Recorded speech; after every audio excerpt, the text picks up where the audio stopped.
ಮುಸುಕುದಾರಿ ರಾಜ್ಯ ಸರ್ಕಾರಕ್ಕೆ ಮುಸುಕು ಹಾಕಿದ್ದಾನೆ. ಧರ್ಮಸ್ಥಳದಲ್ಲಿ ಎಸ್ಐಟಿ ಬೆಟ್ಟ ಅಗೆಸಿದ್ರು ಇಲಿ ಕೂಡ ಸಿಗ್ಲಿಲ್ಲ ಅವರಿಗೆ. ಹಿಂದೂಗಳು ಅಂದಾಕ್ಷಣ ಈ ರೀತಿ ತನಿಖೆ ಮಾಡಿಸೋದಾ?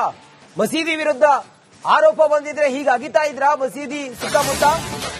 ಅನಗತ್ಯವಾಗಿ ರಾಜ್ಯ ಸರ್ಕಾರದ ಹಣವನ್ನ ಪೋಲು ಮಾಡಬೇಡಿ, ಈ ಷಡ್ಯಂತ್ರದ ಹಿಂದಿರುವವರನ್ನ ಬಯಲಿಗೆಳೆಯಿರಿ ಹಿಂಗಂತೇಳಿ ಚಿತ್ರದುರ್ಗದಲ್ಲಿ ವಿಪಕ್ಷ ನಾಯಕ ಆರ್ ಅಶೋಕ್ ಅವರು ಹೇಳಿದ್ದಾರೆ.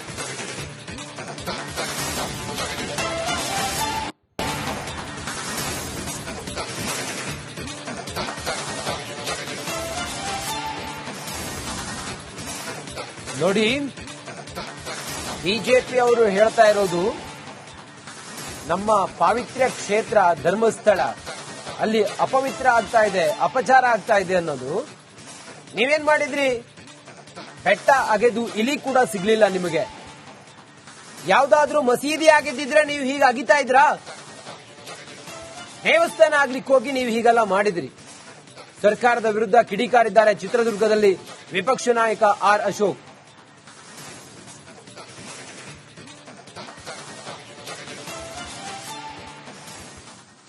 ಎಸ್ಐಟಿ ಮಾಡಲ್ಲ. ಇಲ್ಲಿ ಏಕಾಏಕಿ ಅವನ್ಯಾರು ಅನಾಮಧೇಯ ಬಂದ್ಬಿಟ್ಟು ಇಲ್ಲಿ ನೂರಾರು ಕೊಲೆಗಳಾಗುತ್ತಿದೆ ಅಂದ ತಕ್ಷಣ ನೀವು ಎಸ್ಐಟಿನ ರಚನೆ ಮಾಡಿದ್ರಿ. ಮಾಡಿ ಸುಮಾರು ಒಂದು 15-20 ದಿನ ಬೆಳಗ್ಗೆಯಿಂದ ಸಂಜೆವರೆಗೂ ಬಿರಿ ಧರ್ಮಸ್ಥಳನ ಅವಹೇಳನ ಮಾಡೋದು. ಅವನು ನಾವು ಎಸ್ಐಟಿ ಮಾಡಿ ಅದರ ವರದಿ ಬರಲಿ, ನಾವೇನು ಅದಕ್ಕೇನು ಭಯನೂ ಬೀಳಲ್ಲ, ಯಾವ ಹಿಂದೂ ಸಂಘಟನೆನೂ ಅದಕ್ಕೇನು ಭಯ ಬೀಳಲ್ಲ. ಆದರೆ ಸರ್ಕಾರದ ಹಣ ಪೋಲ್ ಮಾಡಿ ಇಷ್ಟೊಂದು ಗುಂಡಿಗಳನ್ನ ತೆಗೆದು ಇಷ್ಟೊಂದು ಜನಗಳಿಗೆ ತೊಂದರೆಯನ್ನ ಕೊಟ್ಟು ಇವೆಲ್ಲವನ್ನ ಷಡ್ಯಂತ್ರ ಮಾಡಿದ್ರಲ್ಲ, ಇದರಿಂದ ಯಾರಿದೆ? ಈಗ ಬಿಜೆಪಿ ಸರ್ಕಾರನೂ ತಪ್ಪ. ಈಗ ಅವರೆಲ್ಲ ಘಟನೆ ಆಗಿ 20 ವರ್ಷ ಆಗಿದೆ ಅಂತಾರೆ. ಬಿಜೆಪಿ ಸರ್ಕಾರ ಇತ್ತು, ನಾವೇನು ತನಿಖೆ ಮಾಡಿದ್ರ? ಡಿ ಕೆ ಶಿವಕುಮಾರ್ ಹೇಳಿದ್ದಾರೆ ಏನು, ಈಗ ಬಂದ್ಬಿಟ್ಟಿದ್ದಾರೆ ಬಿಜೆಪಿಯವರು, ಮೊದ್ಲಾಕೆ ಇದು ಮಾಡಿ. ನಾನು ಮೊದಲನೇ ದಿನನೇ ಪ್ರೆಸ್ ಮೀಟ್ ಮಾಡಿ ಮೈಸೂರಲ್ಲಿ ಪ್ರೆಸ್ ಮೀಟ್ ಮಾಡಿದ್ದೀನಿ, ಬೆಂಗಳೂರಲ್ಲಿ ಪ್ರೆಸ್ ಮೀಟ್ ಮಾಡಿದ್ದೀನಿ. ಇಲ್ಲಿ ಇದೊಂದು ಷಡ್ಯಂತ್ರ ಅಂತ ಅವತ್ತೇ ಹೇಳಿದ್ದೀನಿ. ಅವತ್ತೇ ನಾನು ಹೇಳಿದ್ದೀನಿ, ಬೇಕಾದ್ರೆ ದಾಖಲೆಗಳನ್ನ ಡಿ ಕೆ ಶಿವಕುಮಾರ್ ಅವರಿಗೆ ಕಳಿಸ್ಕೊಡ್ತೀನಿ. ಅವತ್ತು ನಾವು ಧರ್ಮದ ವಿರುದ್ಧವಾಗಿ, ಧರ್ಮಸ್ಥಳದ ವಿರುದ್ಧವಾಗಿ ಯಾರು ಮಾಡ್ತಾ ಇದ್ದಾರೋ ಅವ್ರ ವಿರುದ್ಧವಾಗಿ ನಾವು ಹೋರಾಟ ಮಾಡಿದ್ರಿ. ಟೀಕೆ ಟಿಪ್ಪಣಿಗಳನ್ನು ಪಡೆದಿದ್ದೀರಿ. ಇವತ್ತು ನಾವು ಹೋರಾಟ ಮಾಡ್ತೀವಿ.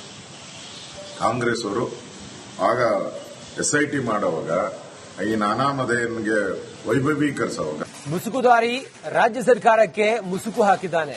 ಧರ್ಮಸ್ಥಳದಲ್ಲಿ ಎಸ್ಐಟಿ ಬೆಟ್ಟ ಅಗೆಸಿದ್ರು ಇಲಿ ಕೂಡ ಸಿಗ್ಲಿಲ್ಲ ಅವರಿಗೆ. ಹಿಂದೂಗಳು ಅಂದಾಕ್ಷಣ ಈ ರೀತಿ ತನಿಖೆ ಮಾಡಿಸೋದಾ? ಮಸೀದಿ ವಿರುದ್ಧ ಆರೋಪ ಬಂದಿದ್ರೆ ಹೀಗೆ ಅಗಿತಾ ಇದ್ರಾ ಮಸೀದಿ ಸುತ್ತಮುತ್ತ? ಅನಗತ್ಯವಾಗಿ ರಾಜ್ಯ ಸರ್ಕಾರದ ಹಣವನ್ನ ಪೋಲು ಮಾಡಬೇಡಿ, ಈ ಷಡ್ಯಂತ್ರದ ಹಿಂದಿರುವವರನ್ನ ಬಯಲಿಗೆಳೆಯಿರಿ ಹಿಂಗಂತೇಳಿ ಚಿತ್ರದುರ್ಗದಲ್ಲಿ ವಿಪಕ್ಷ ನಾಯಕ ಆರ್ ಅಶೋಕ್ ಅವರು ಹೇಳಿದ್ದಾರೆ.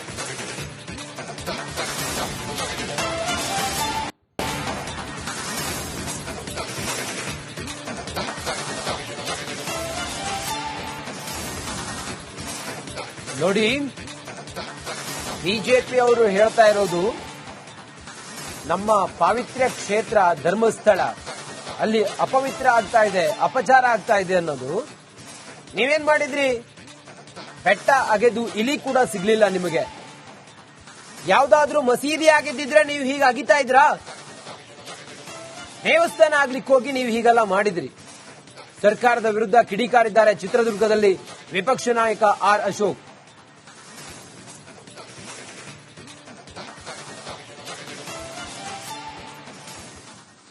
ಎಸ್ಐಟಿ ಮಾಡಲ್ಲ. ಇಲ್ಲಿ ಏಕಾಏಕಿ ಅವನ್ಯಾರು ಅನಾಮಧೇಯ ಬಂದ್ಬಿಟ್ಟು ಇಲ್ಲಿ ನೂರಾರು ಕೊಲೆಗಳಾಗುತ್ತಿದೆ ಅಂದ ತಕ್ಷಣ ನೀವು ಎಸ್ಐಟಿನ ರಚನೆ ಮಾಡಿದ್ರಿ.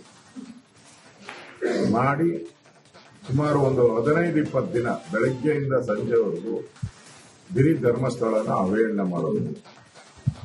ಅವನು ನಾವು ಎಸ್ಐಟಿ ಮಾಡಿ ಅದರ ವರದಿ ಬರಲಿ, ನಾವೇನು ಅದಕ್ಕೇನು ಭಯನೂ ಬೀಳಲ್ಲ, ಯಾವ ಹಿಂದೂ ಸಂಘಟನೆನೂ ಅದಕ್ಕೇನು ಭಯ ಬೀಳಲ್ಲ.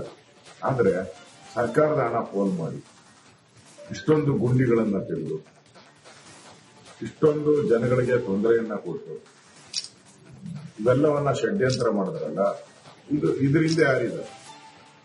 ಈಗ ಬಿಜೆಪಿ ಸರ್ಕಾರನೂ ತಪ್ಪ. ಈಗ ಅವರೆಲ್ಲ ಘಟನೆ ಆಗಿ 20 ವರ್ಷ ಆಗಿದೆ ಅಂತಾರೆ. ಬಿಜೆಪಿ ಸರ್ಕಾರ ಇತ್ತು, ನಾವೇನ್ ತನಿಖೆ ಮಾಡಿದ್ರ?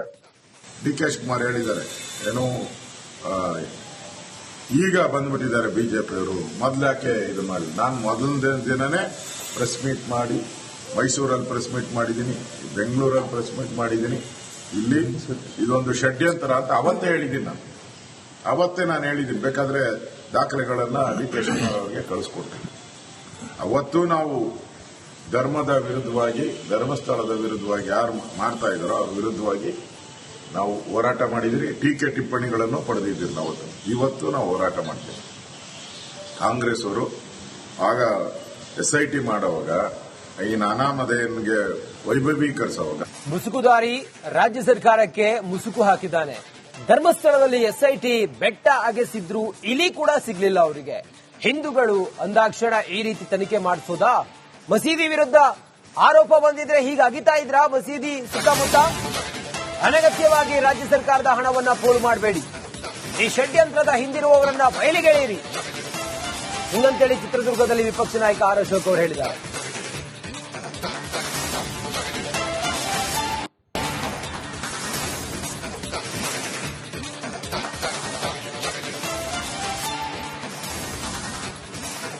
ನೋಡಿ, ಬಿಜೆಪಿ ಅವರು ಹೇಳ್ತಾ ಇರೋದು ನಮ್ಮ ಪಾವಿತ್ರ್ಯ ಕ್ಷೇತ್ರ ಧರ್ಮಸ್ಥಳ ಅಲ್ಲಿ ಅಪವಿತ್ರ ಆಗ್ತಾ ಇದೆ, ಅಪಚಾರ ಆಗ್ತಾ ಇದೆ ಅನ್ನೋದು.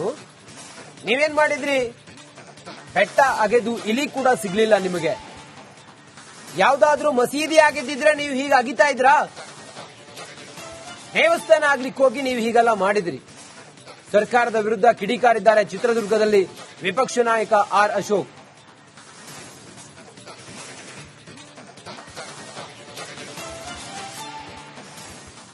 ನೀವು SIT ಮಾಡಲ್ಲ. ಇಲ್ಲಿ ಏಕಾಏಕಿ ಅವನ್ಯಾರು ಅನಾಮಧೇಯ ಬಂದ್ಬಿಟ್ಟು ಇಲ್ಲಿ ನೂರಾರು ಕೊಲೆಗಳಾಗುತ್ತಿದೆ ಅಂದ ತಕ್ಷಣ ನೀವು SITನ ರಚನೆ ಮಾಡಿದ್ರಿ. ಮಾಡಿ ಸುಮಾರು ಒಂದು 15-20 ದಿನ ಬೆಳಗ್ಗೆಯಿಂದ ಸಂಜೆವರೆಗೂ ಬರೀ ಧರ್ಮಸ್ಥಳನ ಅವಹೇಳನ ಮಾಡೋದು.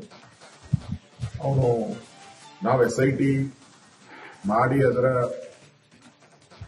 ವರದಿ ಬರಲಿ, ನಾವೇನದಕ್ಕೇನು ಭಯನೂ ಬೀಳಲ್ಲ, ಯಾವ ಹಿಂದೂ ಸಂಘಟನೆನೂ ಅದಕ್ಕೇನು ಭಯ ಬೀಳಲ್ಲ. ಆದ್ರೆ ಸರ್ಕಾರದ ಹಣ ಪೋಲ್ ಮಾಡಿ ಇಷ್ಟೊಂದು ಗುಂಡಿಗಳನ್ನ ತೆಗೆದು ಇಷ್ಟೊಂದು ಜನಗಳಿಗೆ ತೊಂದರೆಯನ್ನ ಕೊಟ್ಟು ಇವೆಲ್ಲವನ್ನ ಷಡ್ಯಂತ್ರ ಮಾಡಿದ್ರಲ್ಲ, ಇದರಿಂದ ಯಾರಿದೆ?